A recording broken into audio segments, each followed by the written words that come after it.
Y dijo David a Abisai: Seba, hijo de Bicri, nos hará ahora más daño que Absalón. Toma pues tú los siervos de tu señor y ve tras él, no sea que halle para sí ciudades fortificadas y nos cause dificultad. Segundo de Samuel 20, versículo 7. Eh, la cuarta sección del libro de Samuel, que termina de narrar la vida del rey David, concluye en el capítulo 21. Y bueno, las historias que la Biblia nos narra a mí siempre me han parecido fabulosas, fascinantes. Y en este caso en particular, la vida de David no termina con un final feliz. La vida de David, en el caso de segundo de Samuel, va a concluir con una última sublevación. En este caso, con esto que el rey David dice aquí: Seba, hijo de Bicri, que está ahora en la posición de hacerle el mayor de los daños que pudiera recibir en su reino. David aquí vislumbra también ahora esta misma división de la que ya la Biblia nos ha venido hablando desde el libro de Josué, de la cual he hecho mención.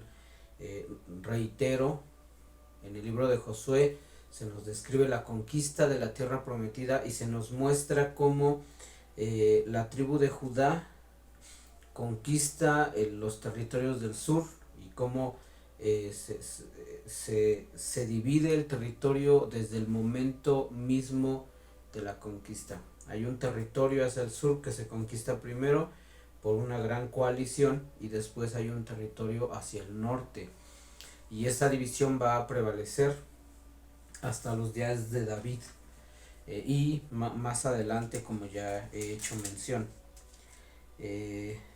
Esta división se va a ver claramente en segundo de Samuel capítulo 19, en el versículo 43. Entonces respondieron los hombres de Israel y dijeron a los de Judá: nosotros tenemos en el rey 10 partes y en el mismo David más que vosotros. ¿Por qué pues nos habéis tenido en poco? ¿No hablamos nosotros los primeros respecto de hacer volver a nuestro rey? Y las palabras de los hombres de Judá fueron más violentas que las de los hombres de Israel. Así que aquí el autor del libro de Samuel nos deja ver muy claramente que el reino ya estaba dividido en dos. Hay una región hacia el norte y hay una región hacia el sur, y son los del sur, los de la tribu de Judá, los que efectivamente han apoyado a David desde el comienzo de la persecución que Saúl libró en contra de él. Así que esta división se hace mucho más latente en este momento, y eso es lo que David ve en este momento, en esta sublevación de este hombre que aquí aparece llamado como Seba, hijo de Bicri, del cual David dice: este hombre nos va a hacer más daño que Absalón, porque David puede ver aquí los primeros visos ya de esta división que se va a hacer permanente después del reinado de su hijo Salomón. Sobre esto hay algunas cosas interesantes que considerar. El profeta Ezequiel va a hacer ya una mención bastante más específica sobre esto, y va a decir, entre sus muchas parábolas que va a emplear para referirse a esto: Dios tiene planeado al final de los tiempos reunir a estas tribus y poner a la tribu de Judá en una mano y a las tribus de Israel, a las tribus del norte en la otra, y unirlas para que vuelvan a ser un solo pueblo. Esto que por un momento David lo tuvo en su mano, ahora corre peligro de desaparecer. Como he dicho, aquí termina la vida de David, y la vida de David en esta historia concluye como una obra que no se ha terminado, como una obra por la cual aún hace falta mucho que pelear, hace falta mucho que enfrentar hacia adelante. Y lo que la Biblia nos muestra es que una sola vida no es suficiente para terminar con la obra que Dios ha puesto en nuestras manos. Y por eso es importante entender esto y tomar esta lectura como se está haciendo, tratar de ir leyendo las historias como vienen consecutivamente, porque nos vamos dando cuenta que el trabajo no es cosa de un día, no es cosa de un año. Hay un lugar común que se emplea muy frecuentemente y que dice: Roma no se construyó en un día. Bueno, pues nuestro Dios, su plan de salvación no es un plan para una sola generación o para un siglo o para un milenio. El plan de salvación dura todo lo que dure la historia de la humanidad. Desde el momento en el que Adán cae en pecado y conforme vamos avanzando, vamos viendo cómo Dios va desarrollando este plan, que llega hasta nosotros, pero que aún se extiende hacia adelante en el tiempo, en las generaciones que vienen después de nosotros. Y eso es lo que David ve y es lo que David va a preparar ya al comenzar en el libro de los reyes de Israel. Vamos a ver cómo al comienzo del libro David se da cuenta de que hay muchas cosas que él no pudo hacer, y entonces estas van a quedar en manos de Salomón. Y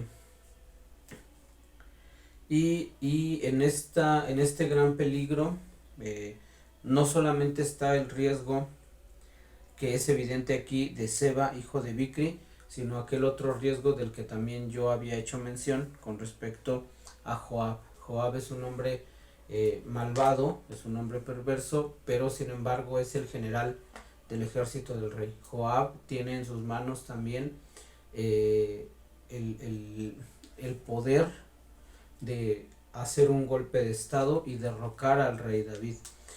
Muchos de los soldados son leales a Joab más que a David. Así que el reinado de David siempre fue un reinado muy frágil, muy inestable, que no dependía del poder de ningún hombre, sino dependía plenamente del poder de Dios.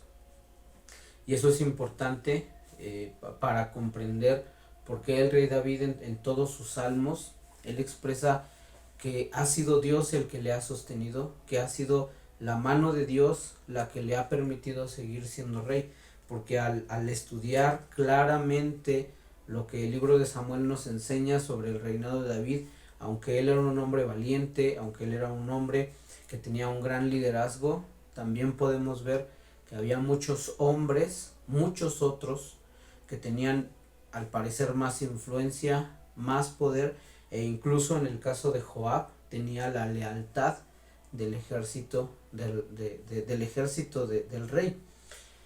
Sin embargo, David contaba con la ayuda de Dios. Y eso es todo lo que importa. Quiero adelantarme en esta lectura en lo que él escribe en el Salmo 22, que es, digamos, la quinta sección del libro de Samuel, en donde dice, segundo de Samuel 22, habló David a Jehová las palabras de este cántico el día que Jehová le había librado de la mano de todos sus enemigos y de la mano de Saúl.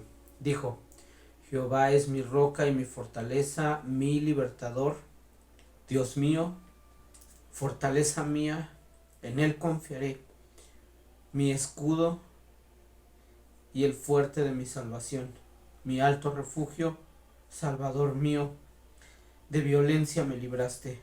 Invocaré a Jehová, quien es digno de ser alabado, y seré salvo de mis enemigos. Me rodearon ondas de muerte y torrentes de perversidad me atemorizaron. Ligaduras del Seol me rodearon, tendieron sobre mí lazos de muerte. En mi angustia invoqué a Jehová y clamé a mi Dios. Él oyó mi voz desde su templo y mi clamor llegó a sus oídos.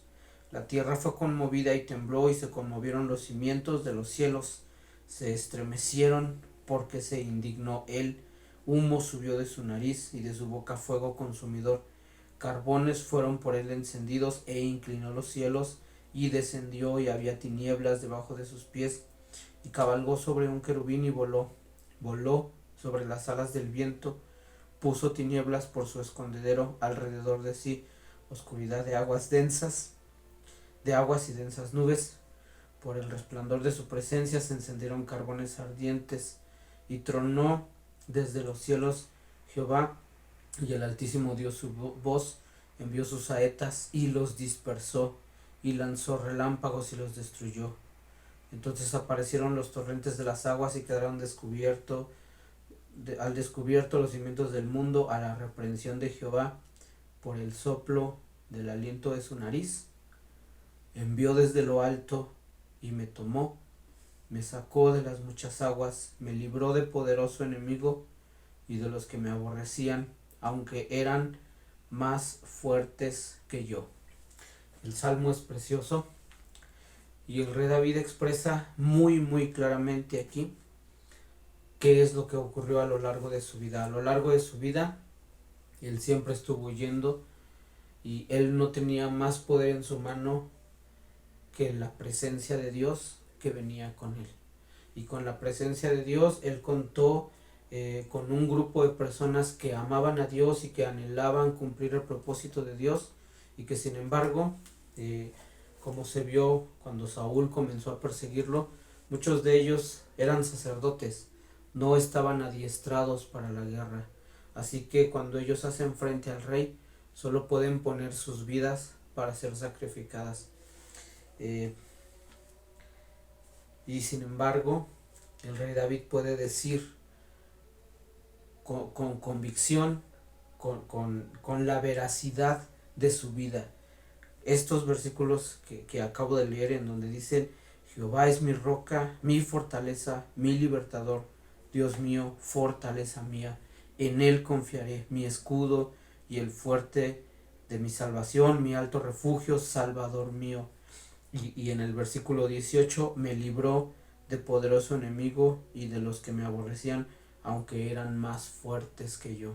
David siempre se enfrentó a hombres y a enemigos más poderosos que él, pero Dios es mucho más poderoso que cualquier enemigo. Pues bueno, reitero, el final de la vida de David es un final que en realidad no acaba, es un final que nos muestra que aún hay muchas cosas por hacer hacia adelante, pero David sabe que esta obra no depende de él, depende de Dios, y si está en las manos de Dios, él va a llevar su propósito a buen término.